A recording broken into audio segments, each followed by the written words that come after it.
in London for Scratching the Surface and Horror Happens Radio. People are adjusting their necks. People are stretching out.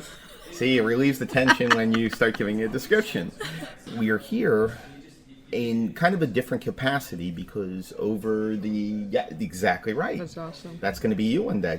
I expect the outfit as well. We're looking right now at a picture of a very talented female filmmaker, or DP, could be both, who is going ahead and about to create some magic on the wall behind us. What is this place called? Where are we right now? Whoever would like to take that. It's a dorm of some sort. LSE High Holborn. Wow, that's really good. It took me like forever to learn Montreal and learn a lesson there. You have to call it, you know? So, very good, very good. Now, I'm just going to call you Jill Sixx because I've mangled your name for years and years. It's so easy. Or Jilly G, or, you know. Jilly Gavargazian, for those that would like to know. Jill Gavargazian. And Najarra. Oh, and hi, I'm Najarra Townsend. Because after you hear that, you're like, I don't know how to talk anymore. I don't pronounce words. So, welcome back. It's been a while. Literally, it's been years since we talked about the Stylist. And now with the Kickstarter out there, see, that's exactly what I say. It's been years, and now the feature is in the process of funding right now. And it's on Kickstarter, and we're here at Frightfest. Both of you are here. Jill is visiting. Najarra, you live in London now. I do. It's pretty amazing how we connect. So let me first ask you, Frightfest. Jill, for you, One Last Meal is screening here as part of the third shorts block on Monday. And Mr. Matt Mercer is here, which is also connected to you, Najarra, for one of my favorite movies of all time with Contracted. So first, talk about being at Frightfest and how that experience is going. Well, it's going amazing, regardless of the amount of sleep I may or may not have had so far. It's my second time back here. I was here with my very first short film, Call Girl, 5 years ago. That feels long and short, both, in distance. Stylist played in 2016, so 3 years ago. And then they played 42 Counts last year. So I feel like very welcome when I come back here. You're an alum, if there's ever one I'd know. And One Last Meal plays Monday. Matt Mercer's here because he also has another film, Bliss, that showed last night. Working with Matt was awesome, and it was like part of Najarra's film family to bring him in. I'm very excited about it, and it's a short written by Eric Stolz, who's kind of known for Late Phases, a werewolf film. Favorite werewolf film ever. And him and I have been working on quite a few things together, so we had these features in development, and in the meantime, I was like, do you have any shorts? Like, we've never actually discussed short scripts of his before at that point, and all of a sudden I was like, do you have shorts? Do you have something I might want to, direct or that I would like? And he had this thing from like 2 years ago, and he's like, I think I do, but before I read it, he was like, it's set in a prison. He knows, like, I'm very like, Eric, we need to write stuff for small budget. You know, you got to think about that from the start of the idea. So he knew right away. He's like, but it's set in a prison. I'm like, oh yes, because prisons are so easy to come by, and we can just build our own prison in a basement. But we found a prison in like less than a day, so that's when I was like, we're making it. I love the script so much, and found a prison that was like epic. So it's like, this is happening. Najarra, you moved out here from LA, and very congratulations on getting married, and Thanks. You're most welcome. But for you, seeing Jill out here and coming out to Frightfest, I mean, what's the experience been like to spend the time together? It's been great. I mean, I will always choose to spend time with Jill, whether we're working or not, because I love her. Oh, so sweet. But I mean, we're in this amazing environment. I love Frightfest. I love the people that attend Frightfest. And like so many of our friends are here. Matt Mercer's here. Josh Ethier's here. Like Graham Skipper's here. Graham. We do have a film family. We do all work together. So being able to, that's one of the most beautiful things about a festival. Like, we all get to come together again and celebrate what we've made and what we're trying to make. And I adore that. So to me, this was perfect timing for Jill to have a short in the festival this year, and for her to come over here, and we can promote this feature that we're trying to make and actually be together. Because although we have had like weekly Skype meetings for Right. a while now, and that's great, but it's not the same as being in person with each other, you know? Yeah. So there's a lot going on when it comes to Frightfest with you over the years. I mean, as I said, you really are an alum of Frightfest with your shorts work, and now the timing is like perfect because you're out here and Najarra is here, as we've said, and the Kickstarter is going at a very good clip for the Stylist, the feature. Now, from personal and professional experience, this is a frustration that I've had with other projects I've worked on where you have people you think that are in place, you have expectations, and you think things are going to go at a quicker clip than what it is.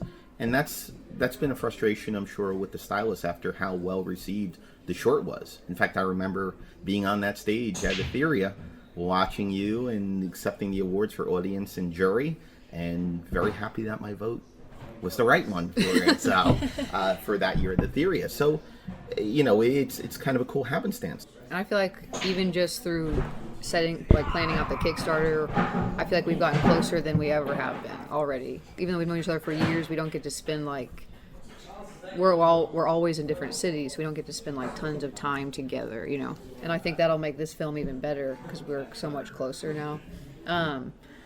But really, this all came together really fast. Good. I've been wanting to make a feature for a couple of years, and while I've had a few in development, with bigger budgets, we were trying to think of something we could do at a smaller budget on our own with a Kickstarter or something. And after a few years, I was just like, the Stylist is the one I want to make. This one means everything to me. This is the one I'm willing to struggle for, fight for. Like, I'm not going to feel that way about something else just because it's written for the right budget. You know, it's Right. I feel like that's the wrong move for me personally. So, actually, when I came home from Cinepocalypse, Chicago, I was like, I'm fucking done. Like, I've said this after so many festivals. I come home, I'm like, it's time to make a movie. You actually set Right. a plan. So I started to break down the budget. I was like, break down the Stylist script feature from a producer perspective for the first time myself. Like, how hard would this actually be to make with barely any money? Okay, so I need to still cut some things out.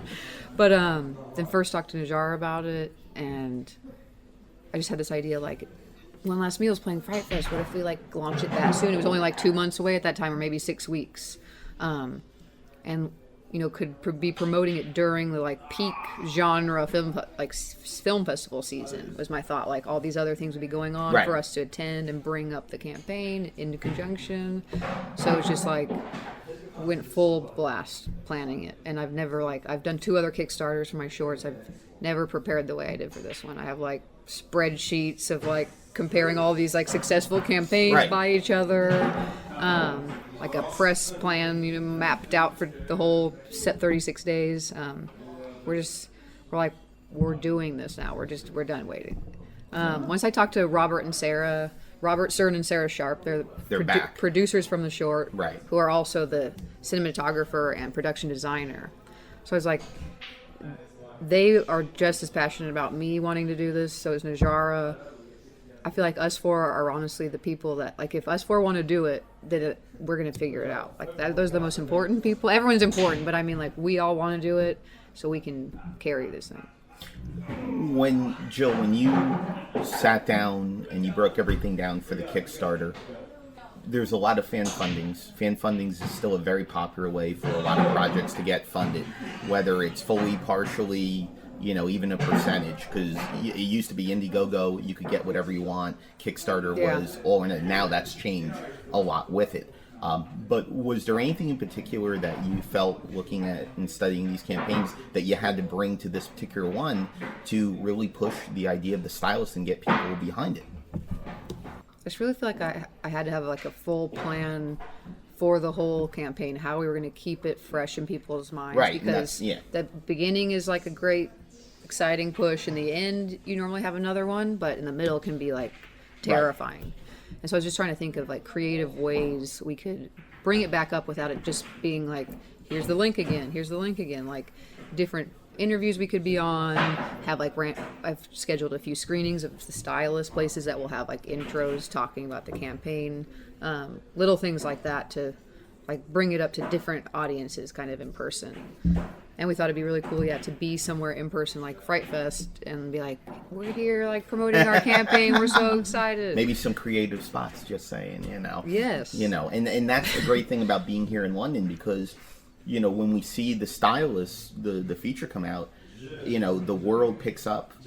I should say the world is built from what we saw with the short. So to have the character of Claire be out and about, builds kind of an intrigue, I would think, with it. But it also builds kind of a connection, as we had talked about before this. You want to build a connection. You want to see the real people that are behind it.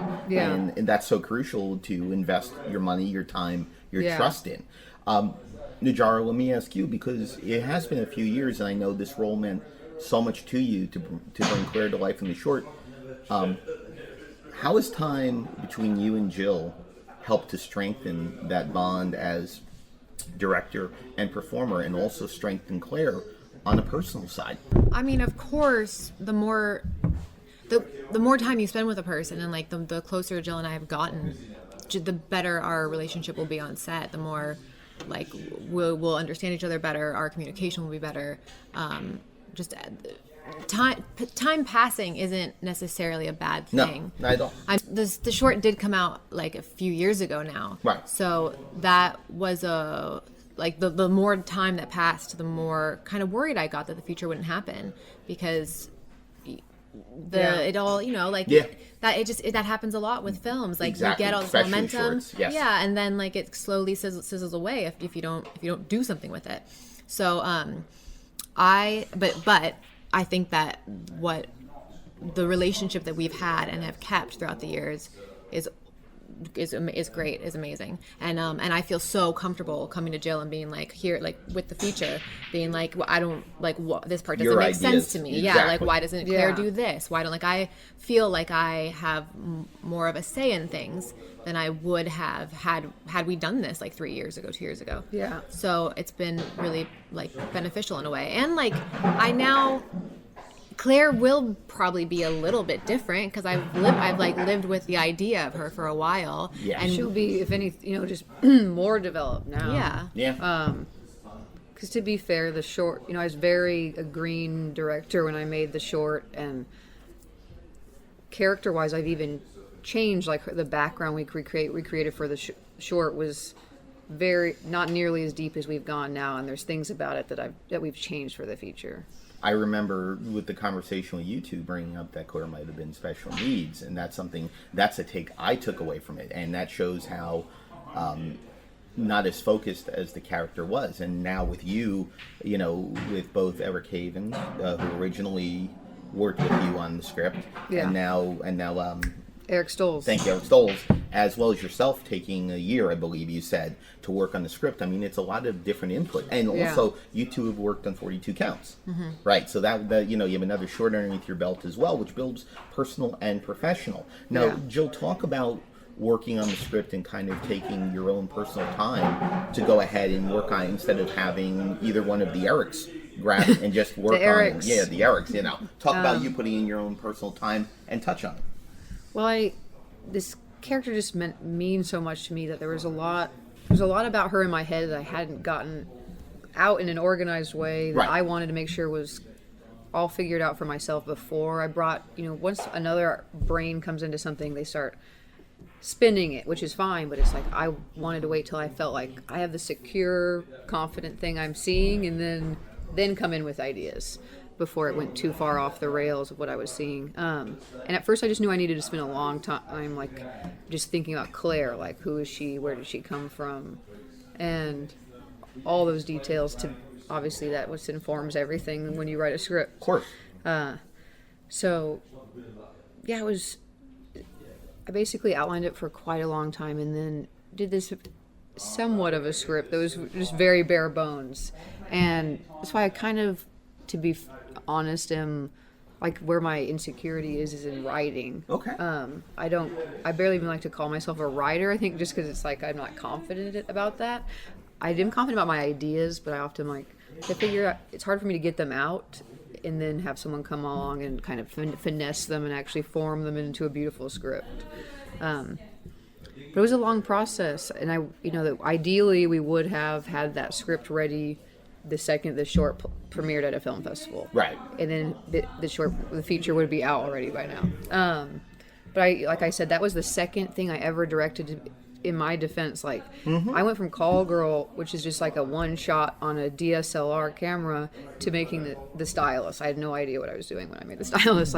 But Rob, you always had a presence, though. Yeah. And I think even though the Stylist, I think even to you, if I may say from observation, I think it even surprised you how well it was taken in and how many festivals played it and stuff like that. So you might have been, as you put it, green as a director, but by no means were you green as a director. You might have been inexperienced, but you always have had an artistic vision. Mm-hmm. You've always had something there. You've had that charisma.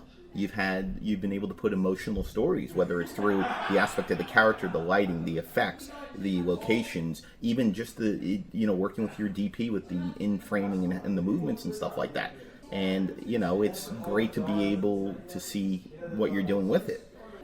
Najarra, when you read the script, knowing the input from Jill, and then later on with Eric, and we'll get back to Eric in just a second, but were you surprised by how the character was developed and how the story was developed?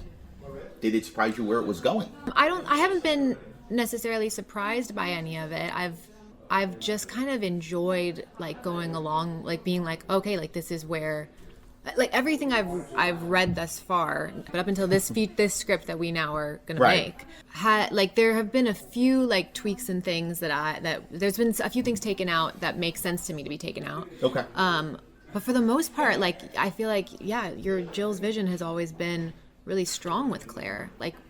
I feel like you know her. I feel like I know her. So every time I've read something, it's been pretty much that makes sense. That makes sense for her. That makes sense where this is going. Nope. So I love reading the different drafts of the script. Right.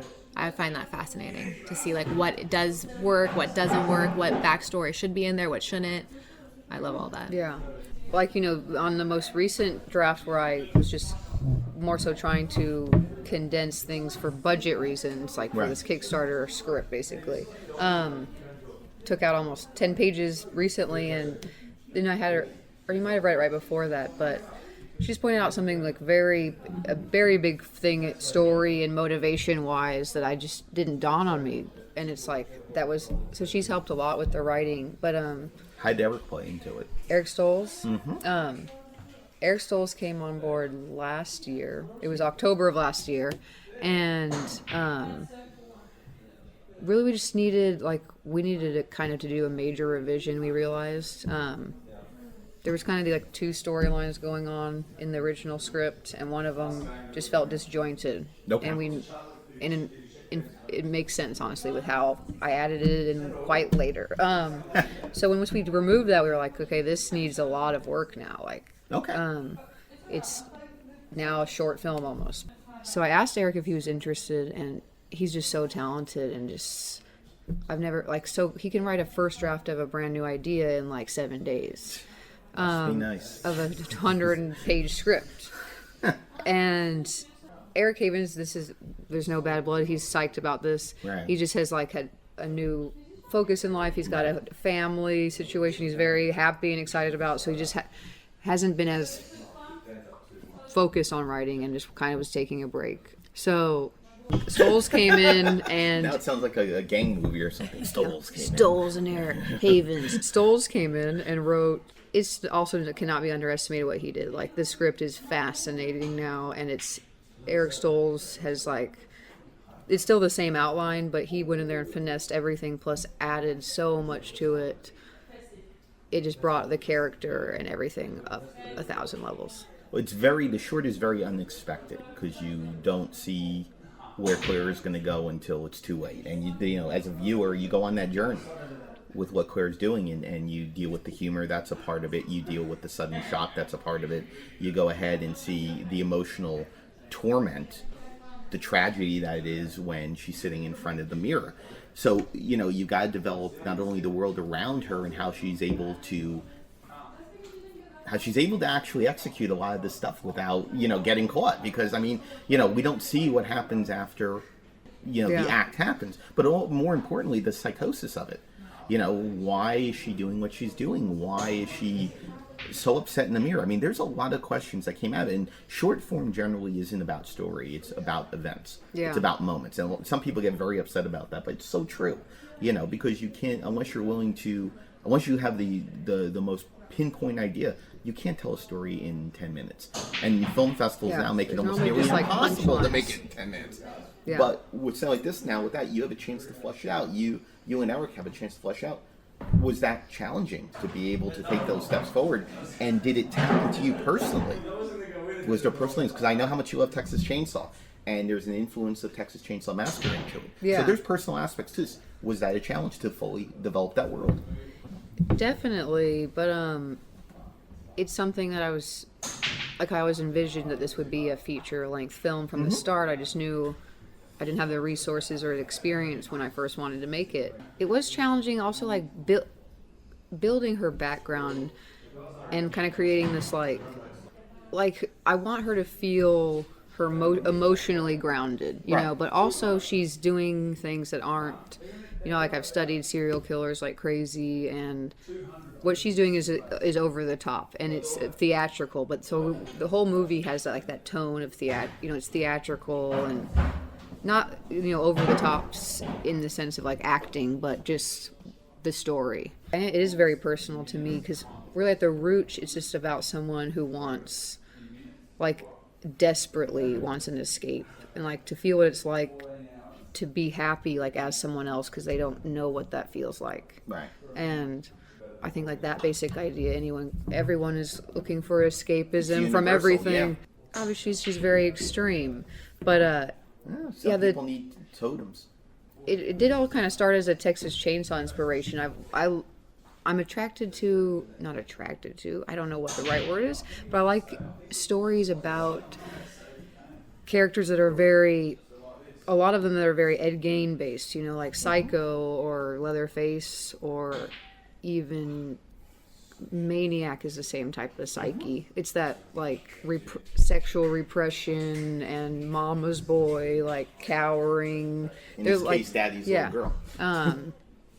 But it's not like that. Well, one. you said mama's boy and yeah, stuff yeah. like that. It's just, you know. Mama's girl. Mama's girl. Mama's girl. Definitely. Okay, fair enough. Mama's girl. Yeah, it's weird actually. She's so much like Maniac, but I didn't grow up seeing Maniac. That's not like one I saw as a kid with all the other films. I only saw the remake when it came out at a film festival, then watched the original. So that wasn't like ingrained in my inspiration. But it's like once I saw the original, I'm like, holy crap, this looks like was all I was inspired by. He even like crying with the mannequins and everything. I just went on such a rant there. I don't even know what I'm saying anymore. You're showing a lot of the influences with it. Najarra, when you developing this character of Claire in the Kickstarter, which right now you can support online, there's someone who enters the world of Claire and disrupts the structure and disrupts the schedule and disrupts the behavioral patterns. That a challenge to take this character of Claire, who is a sole entity in the short, and add that dynamic to it. Yeah, of course. I mean, it's always, the bigger the world gets, the more material you have, the more challenging it's going to be. But at the same time, like, I feel like as long as our backstory for Claire is so strong and solid, the foundation. Then yeah, as long as the foundation's set, the rest of it, the elements that come in and how she handles them will make sense. Yeah, because it's already the foundation's laid down. Right, and Jill talked about influences like Texas Chainsaw, where a group of people interrupt their world. Mm-hmm. It's not vice versa. Maniac is where, you know, the aspect of this really lonely guy who, you know, is just looking to connect, and a woman enters his world. So there's different, you know. Maniac really has that same whole, like, yeah, it does. Vibe. That subgenre has that vibe where you're entering the world of someone who might be damaged or evil. It's similar to Maniac in that sense of how, like, Maniac, he like kind of wants to, I think, be better for that woman that he's met. Like, he wants to change. Yes. That's even he wants to deal with the impulses of what, and I think that's with Claire. Obviously, there is that impulse when she sees, in this case with the short, the aspect of the scalp, you know, and what happens with it. The practical effects and the sound is so what can we expect with the practical effects and sound? Because the sound especially was so important when you're that. Oh, you know, man. so talk about that. well, of course, we will be doing the scalpings with the same woman, Colleen Kaufman. She's amazing. She has a background in doing all kinds of different makeup and hair. She also builds wigs. So like doing the scalping was like the epitome of all of her talents. It's like, because we bought a wig and actually added on, like she used this material to add on fake skin, fed the hair through some of that in the front. Like it looked awesome. I'm like, how much do I want to say about the film? The film isn't like a freaking Friday the 13th. We're not like, it's not like Maniac where it's like scalping. It's not like a slasher movie. Yeah. But we're definitely, I am a fan of gore. Obviously, with the short, you can see we just show that whole long take of pulling it off. In fact, I'm like, how are we gonna up that shot? Like, I want tough. That same shot in the future. That rig that you had for. I remember you telling about the rig that Robert created for it. But does that then show that Claire is more than just fixated on the aspect of the scalp? She's, more of like a stalker type of person than how she follows people for a long time before she decides to kill anybody. She wants to be like as engrossed in their world as possible and know as much about them as possible because like she wants that life. She wants to be anything but herself. So that's not. So she's definitely a watcher. So an observer. Can I ask this? Will we get into more of her backstory then from a younger age in this film? Because to be able to build a psychosis like that and want to be, obviously there's lingering issues before. Mm-hmm. So will we get more into that in the script stage right now? Is that something that you've thought about doing? We've definitely thought about it. We won't, it's not going to be like a flashback type stuff. Okay, so nothing like that. So it's going to be present day. Present day. Okay. But we, have worked it in and hope that it's, you learn it through seeing her now. Okay. All right, so we're gonna flashbacks. While they work sometimes, it's a very cheap way to explain something. And to be fair, a version of the script had a lot of flashbacks, and before we had them, I never wanted them, and then it felt like we just kind of needed them, and then I was like, we never wanted them in the first place. Like, let's get rid of them. And now the script is so much better without it. Well, I think of the end of. But so many films do it, like say May, that I'm super inspired by. Like that keeps going back to her childhood. That was like something I kept thinking. Maniac, even he keeps flashing back to moments with his mom. So I was like, how can we do this without doing that? Like that just seems like everybody does that. Yeah. Well, Eric Stoltz has a way of doing that. And the way Faces is a great way. And natural ways to like work it into situations where it's not just like. I'm also offended by like dialogue in films that are just like, we're saying this right now just so you know what's going on in the movie. Filling you know what I mean? Those holes on purpose. There has to be like natural ways to expose like more of her history, and we try to work that in the script a lot. Now, do you want to mention the number you're looking for and how it's broken down? On Kickstarter? On Kickstarter, yes. Yeah, our goal on Kickstarter is $46,500. Basically, we've put together this, micro budget, bare bones version where we like, what's the smallest number we can make this thing for? Because we still want to be able to pay our crew and cast. Like, even though we can't, without anyone that's made a movie that is hearing that number knows that doesn't mean we can pay anybody well or what they deserve, which is what sucks. But at least be able to pay everyone something. Okay. And it's pretty much, it would be across the board type of a thing. But also, that covers post-production but a lot of things. Being able to shoot in Kansas City, where I'm from, we'll be able to get so many favors, and that's with something like this we have to. It's like, a big budget film would spend $50,000 maybe just on like a few locations. I don't even know. And it is not something, like we said, that was written for this. You would normally write something like all set in a house with 5 people. Right. Very contained. That's how you do it. This is like 20 locations, a lot of people. A big focus on, I don't know if layer is the right word for Claire, but her, because the end of the movie we see that, and that's what made me ask the question about the backstory, because of the fact that there's such an emotional reaction when she's sitting in front of that mirror, that vanity. So I'm thinking maybe that a tool to show some of the past, but the location with her, a big focus on what her mindset is going to be with that, her house, I would guess. Well, in the short, what I was also trying to say with kind of her decision making, we were trying to like subtly say, like tonight while she's making this kill, she's not making smart decisions. She's Right. killing someone who's on their way to a party. Impulsive. She's like, so clear. I feel like if the short went on, she's getting caught, and like the police are showing up in the next scene in the short film. To me, this is like, that's like her her downward I spiral. like self-sabotage. I like And that's what I was trying to show. Like when we go in the basement, and you see like these other scalps. Obviously, this is a lot to pick up on, but we're trying to say like she's gotten away with this a lot in the past. So clearly, she's done this in a methodical way before. Right. It's this one that she's spiraling out of control. Was in the Interesting. short, and so the feature's like trying to capture the same time of her life, basically. Like the short doesn't exist within the feature narratively necessarily. You know, it's like the same time in a stretch. We're telling more of that time. But this feature captures again like her downward spiral, but in a much more grand way than the short film. All right. Real quick, the aspect of supporting cast, because you list several characters on the Kickstarter, all within the beauty shop. I'm going to assume. No. Okay, so then talk about it, because there's several characters, including Olivia, who is very key to it. So talk those characters. Olivia is our other lead character. She's actually a huge character, like almost as big as Claire. And she's one of Claire's clients, a regular client she's had for years that Claire like loves, and she's about to get married. So she convinces Claire to do her hair for a wedding, even though Claire doesn't really do that. She's not like a wedding hairstylist, really. And through that, how far am I going to go into this? Through like the wedding festivities and such, like Olivia really includes Claire just to be nice. Claire like reads way too much into that. Okay. Essentially, but now I'm going into that. It's a point disruption. of Olivia is It's a exactly, disruption. but Olivia is like the doppelganger of Claire in a way. Like she's like everything, at least in Claire's eyes, that like she wishes she could be. Like she's outgoing So and it's like a confident. single white female kind of angle to it. Yes, I didn't want to say that exactly, That's okay. but totally. That's okay. Yeah, like she Cool. admires her so much that it turns dark and turns into like envy and gets darker. That sounds good.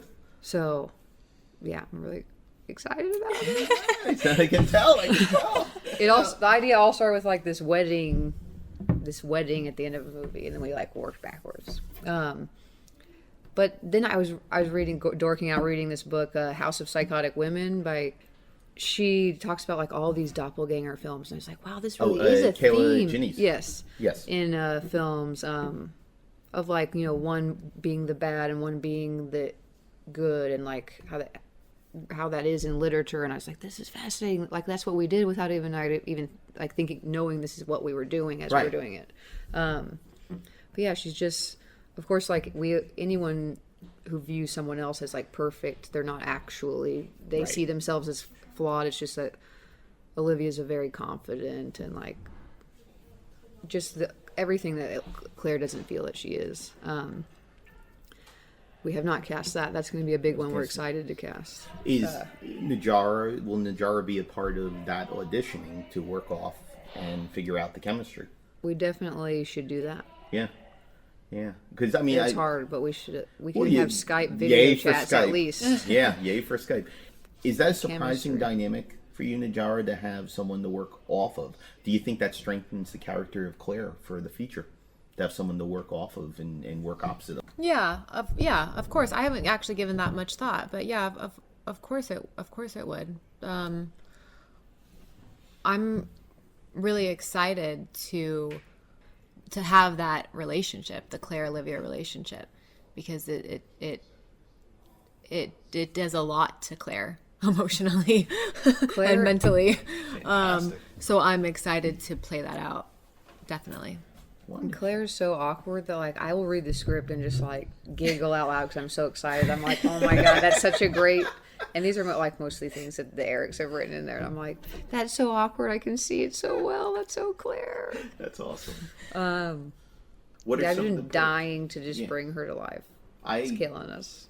Yeah. I remember conversations back when the Stylist came out about the passion for putting it out there. So I'm very happy to see that it's a realization now, and I'm very happy to see where this goes. Talk about the perks real quick as we wrap this up. Perks. Lots of things. But wait, my favorite one, Go though. We ahead. have a poster only available through the Kickstarter by Lou Rasconi, he's done posters for like both my Kickstarters with Call Girl and the short. And we were trying to think of something like, what can we do that's different? We have almost an obscene amount of designs for the short film, like for a short film period. So I was like, what are we going to do that'll be unique or different than all these other cool ones? He's like, what if we did an homage to Maniac? And I'm like, that's fucking awesome. Because then we're like owning it for anyone that like would to say we ripped it off or something. We're like, no, we didn't. And we love a Maniac. I was just like, that would be so cool. Like just her legs holding the scalp. It's freaking perfect. And then to any, horror fanatic will like recognize it right away. So we have that on there. Plus, I stole like random ideas from people when I was doing all this research. I liked one that seemed pretty simple that, with social media and people love to like watch as we go and really feel like they're like behind the scenes. We're going to do like a private Instagram story. You know how you can do like for friends only or close friends only? We'll have like that one specific, especially while we're shooting, for anyone who bought that perk. So they'll be able to literally see like somewhat even spoilerly behind the scenes stuff while we're making it and like all the gore we're making and everything. That sounds awesome. Speaking of effects and things that we've talked about, real quick, talk about bringing back Robert and Sarah for the project, because there are two of several that are returning from the original short. Yeah, Robert and Sarah are amazing. Robert Stern and Sarah Sharp. Robert's also a DP and Sarah's a production designer. Sarah does a lot, like I saw her name. She was a costume. I don't remember costume what on girl on the third floor. Girl, yes.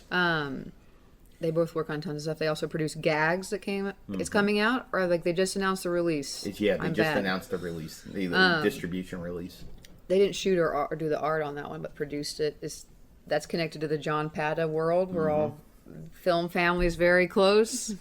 They're amazing. Like I said, when I made the short, I was very like no experience in what I was doing. They really like took me through how to make a movie, and I felt like that's how I could like make all my movies since then. It's because they taught me like this is what you do first, and then this is how you schedule that, and this is this. I was honestly scared to death to talk to them about the idea to do a Kickstarter at first. I thought they'd say like we need way more money to make it like the way we want and make it, cool. And just be like, Jill, this is a bad idea. They were like the opposite. They were like, we want to invest some money, we want to like do this, like we need to do this as soon as possible, like let's set a date, we're gonna come down into Kansas City in 2 weeks and have meetings about it. Like they've already awesome, and that just like blew me away. Like honestly fills my heart, because it's like this thing means everything to know that like it means that much to them, because I never think it's gonna mean that much to anyone else, because it's like I understand why it wouldn't too. It's not even like it should mean everything to everyone, and they're just incredible. Like I haven't worked with them on anything since the short, so I think I almost forgot like how amazing of a producer like Sarah is, in the sense of she's so like she takes so much off of my back, so I can actually like more be a director, which is amazing, and not like focusing on coordinating and emailing and LLCs and all calling banks and all these kind of things that she'll just like be on without even anyone saying like someone should do this. So that's amazing. That's freaking amazing. I'm just used to being like, I have to figure out what we're doing, and then I can set some time aside to actually focus on being a director for an hour, and then I can write 25 more emails. As we wrap it up, is there anything that you two want the fans out there to know? I mean, the Kickstarter has perks. It's got an overview of what the story is about. It's got some of the characters that's going to be a part of it. It talks about some of the crew coming back. The short is up for anyone to watch who hasn't seen it on both YouTube and Vimeo. We just wanted to make sure it was everywhere. So we've got like a 15-minute trailer for you, proof of concept. Exactly right, and that you can't say that about every project that's coming out. We will announce a couple exciting cast people over the next couple weeks during the campaign. Cool. So keep watching, and if you guys can help us, it's awesome, because we've been dying to make this thing, and like every tiny amount helps. I think a lot of people might feel like if I don't have a certain amount, it's embarrassing or whatever. When literally, if just everyone in the world gave us $1, we would get it. Yeah, it doesn't matter. Anything helps, and if even just sharing it. Yeah, that's the thing. If you can't donate, just share it. Talk about it. Like tell other people about it. because we desperately want to make it. So we want to make our goal. We want to make the movie. So anything that anybody can do, any support is, we love you for it. Well, I can tell from personal experience as well as professional experience, there's a lot of love, a lot of enthusiasm, and going all the way back to when the Stylist came out, which was not so long ago when you think about it. It's a short that, as you watch it on the Kickstarter, you'll be enchanted by the world, you'll be thrilled, you'll find laughs.